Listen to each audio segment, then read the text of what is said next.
अस्सलाम वालेकुम, मैं हूं हुरैन फातिमा और आप देख रहे हैं हिमायती न्यूज HD चैनल। नजर डालते हैं आज की अहम खबरों पर। जिला Korangi police Korangi industrial area police firing के तबादले के बाद एक मुलजिम जख्मी हालत में गिरफ्तार। इंचार्ज नासर कॉलोनी पुलिस चौकी पे तैनात मुलाजिमान का दौरान गश्त मोटरसाइकिल सवार मुलजिमान से मुकाबला।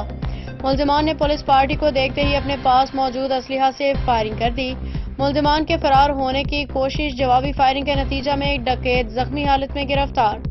मुलजिम की शनाख्त सुहेल उर्फ कांटा वल्द अब्दुल तालब के नाम से हुई है। मुलजिम का मोटरसाइकिल सवार दीगर साथी अंधेरे का फायदा उठाते फरार।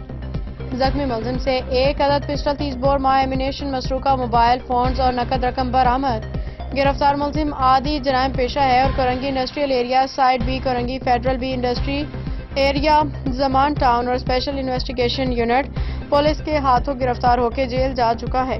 मुलजिमान के खिलाफ पुलिस मुकाबला सिंध आर्म्स एक्ट की दफात के तहत मुकदमा दर्ज। फरार मुलजिम ने के ताक़ुब में पुलिस पार्टी रवाना।